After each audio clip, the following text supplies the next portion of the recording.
नमस्कार। मेरा नाम भाऊ तोरसेकर। आप देख रहे हैं प्रतिवाद। दोस्तों, प्रतिपक्ष है मेरा मराठी चैनल है, 4-5 साल से चला रहा हूँ। उसमें ही मैं हिंदी वीडियो डालता था और जो जिनको पसंद आता था, ऐसे कुछ लोगों की मांग थी कि आप अलग से सिर्फ हिंदी यूट्यूब चैनल बनाइए। तो इसलिए मैंने प्रतिवाद नाम का ये नया हिंदी यूट्यूब चैनल बनाया है। जिनको मेरे यानी भाऊ तौर से करके हिंदी वीडियोस सुनने हैं, वो प्रतिवाद को सब्सक्राइब करें और उसके साथ साथ जो घंटी का सिंबल होता है, बेल सिंबल होता है, उस पर भी क्लिक करें। दोस्तों, आज के मेरे विषय की जो हेडिंग है, शीर्षक है, वो आपने देखा होगा कि बिहार का रजनीकांत कौन। अब बिहार और रजनीकांत, इनका रिश्ता क्या है, कहाँ से ये जुड़ते हैं? क्योंकि रजनीकांत ये तो तमिल फिल्म का, साउथ का एक सुपरस्टार है, फिल्म हीरो है। और कम से कम पिछले 3-4 दशकों से ये तमिल फिल्म इंडस्ट्री पर राज कर रहे हैं। रजनीकांत की फिल्म आती है तो लोग पागल जैसे भीड़ कर देते हैं। और ऐसे ऐसी उसका डब करके हिंदी वगैरह बनने लगा तो देश भर में रजनीकांत का नाम हो गया। तो रजनीकांत अपनी तरीके से सिर्फ पॉपुलर नहीं है, वो कुछ भी चमत्कार कर सकते हैं, ऐसा माना जाता है। जो भी आम आदमी के लिए इम्पॉसिबल है, अशक्य है, वो बात केजरीवाल रजनीकांत करके दिखाते हैं। इसलिए रजनीकांत नाम का एक अलग अर्थ बनता है, एक अलग आशय बनता है। बिहार का रजनीकांत मतलब क्या है? बिहार में जो अशक्य प्राय गोष्ट है, जो हो ही नहीं सकती, इम्पॉसिबल है, वो भी करके दिखाएगा।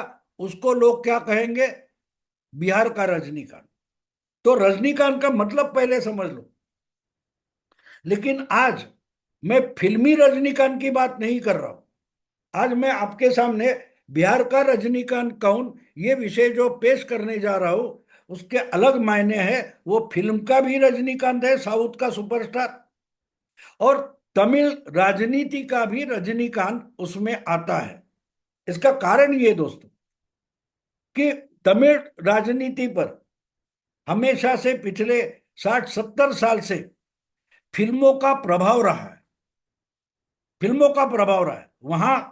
जो पहले कांग्रेस को परास्त करने वाले अन्ना दुराई, द्रमुक डीएम द्रविड़ मुन्नेत्र कड़गम, डीएमके के जो नेता थे, संस्थापक थे, उन्होंने कांग्रेस को 1967 में विधानसभा में हराया और पहले डीएमके के मुख्यमंत्री बने। वो खुद फिल्मों की पटकथा लिखते थे, स्क्रिप्ट लिखते थे। लेकिन उन्होंने अपने फिल्मों में भी अपनी पार्टी की पॉलिटिकल लाइन पेश की थी। द्रमुक द्रविडियन पॉलिटिक्स उन्होंने फिल्मों में लाई। और उसके बाद जो मुख्यमंत्री बने करुणानिधि, वो भी कुछ समय के लिए एक्टर थे और बाद में वो स्क्रिप्ट राइटर भी बने। वो भी डीएमके के दूसरे मुख्यमंत्री बने। उसके बाद डीएमके में दो फाड़ हो गए। तमिल फिल्मों के हीरो एमजी रामचंद्रन तमिलनाडु के मुख्यमंत्री बने।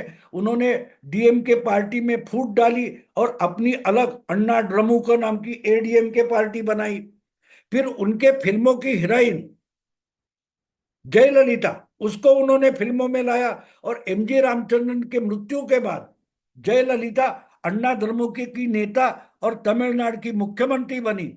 और उसके बाद तमिलनाडु की राजनीति में या तो करुणानिधि स्क्रिप्ट राइटर, या तो हीरोइन जयललिता, ऐसा संघर्ष कम से कम 1.5 दशक तक चलता रहा, 2 दशक तक चलता रहा। तो ऐसे राजनीति में जब एक के बाद एक, 4-5 साल पहले जब जयललिता की मृत्यु हो गई और बाद में करुणानिधि की मृत्यु हो गई, तो जो एक खालीपन बन गया था, वैक्यूम तैयार हो गया था, वो भरने के लिए कोई ना कोई नया फिल्म स्टार आना चाहिए, इसकी चर्चा होती थी। तो तमिल के जो दो सुपरस्टार थे, एक का नाम अभी मुझे इमीडिएटली याद नहीं आ रहा है, जो अपनी तरीके से हिंदी फिल्मों में भी चलते आए, और रजनीकांत, दोनों ने फिल्मों में आने की कोशिश शुरू कर दी। लेकिन दूसरे तो आ गए, उन्होंने पार्टी बनाई, उनकी दाल नहीं गली। उनका नाम मुझे याद नहीं आ रहा है, बहुत फेमस है, उनके बहुत सारे हिंदी डब के हुए फिल्में चली भी। तो रजनीकांत, उन्होंने भी ट्राई किया था, और जयललिता जाने के बाद शायद ये अपनी पार्टी बनाकर तमिल राजनीति में अपना प्रभाव दिखा देंगे, ऐसा माना जाता था। लेकिन 2027 के चुनाव आते आते रजनीकांत ने पार्टी बनाने के प्रयास किए, लेकिन आखिर दम उन्होंने छोड़ दिया प्रयास, और वो हट गए कि भाई राजनीति मेरा इलाका नहीं है।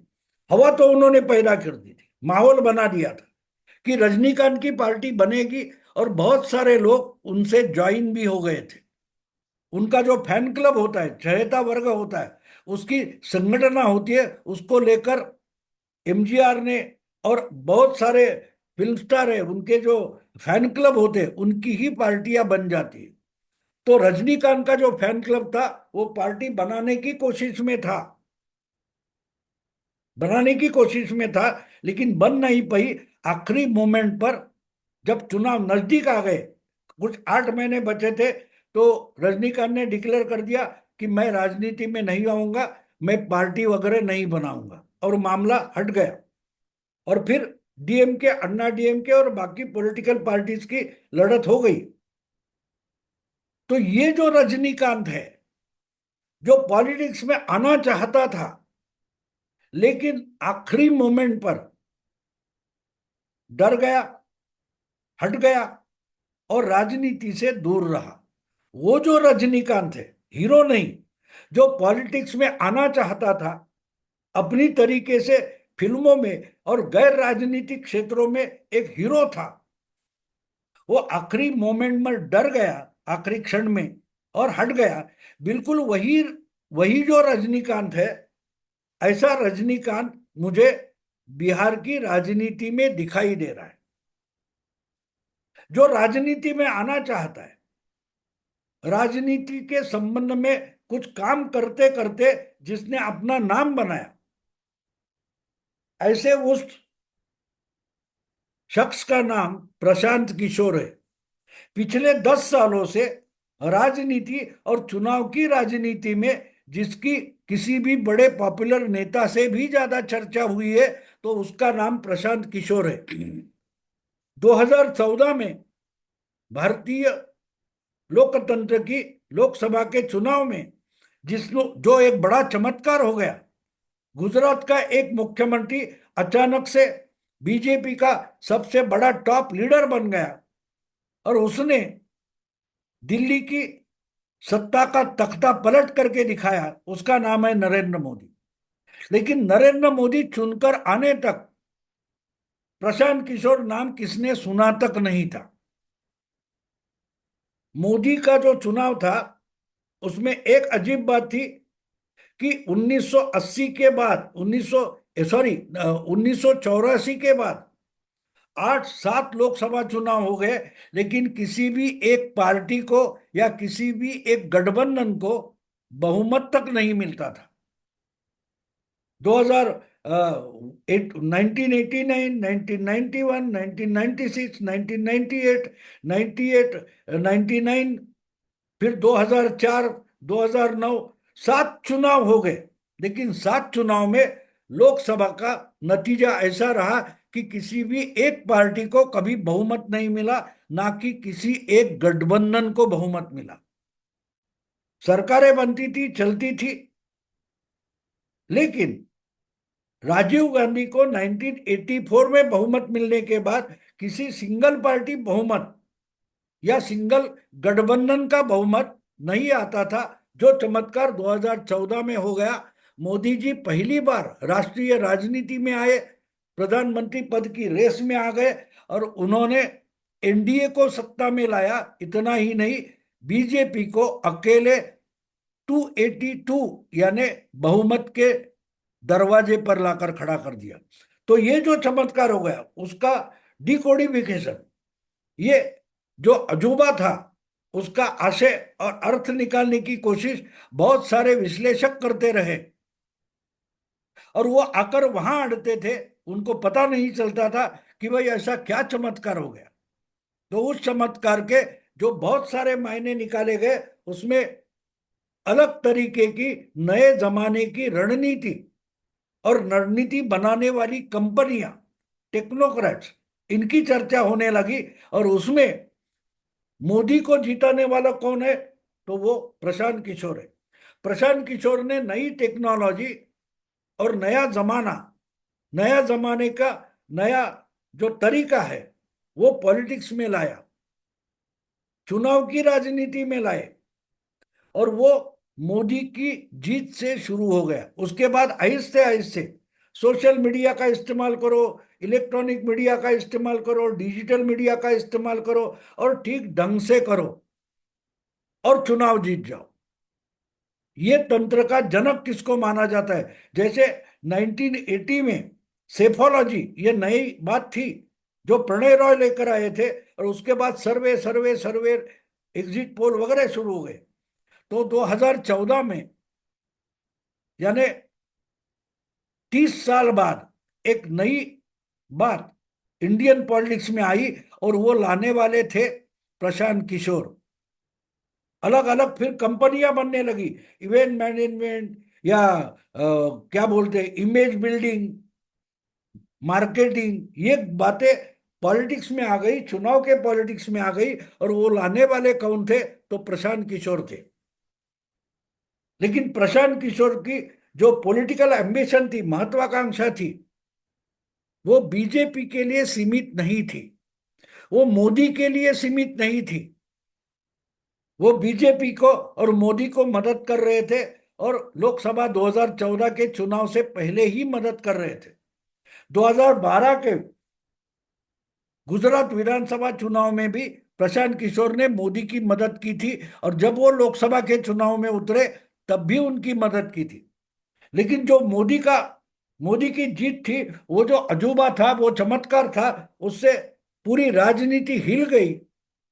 और उससे निकल कर आया हुआ हीरो जो था, उसका नाम था प्रशांत किशोर। किसी भी एक पार्टी को, एक गठबंधन को बहुमत मिल ही नहीं सकता। अब भारत की राजनीति गठबंधन की ही होगी। ये जो मिथ था, ये जो माना जाता था, उसको धक्का देकर 2014 के नतीजे सामने आ गए। तो उसका जो कारण ढूंढते गए, तब लोग प्रशांत किशोर के पास पहुंच गए, और प्रशांत किशोर एक नया रजनीकांत बनकर राजनीति में उभरा। लेकिन बीजेपी में उनका कुछ हुआ नहीं, और वो आगे, उन्होंने 2015 के चुनाव में केजरीवाल को मदद की दिल्ली विधानसभा के लिए। उसके बाद 2015 में ही, वो ओरिजिनली बिहार के हैं, और उन्होंने बिहार चुनाव में मार खाने वाले मुख्यमंत्री नीतीश कुमार की मदद की।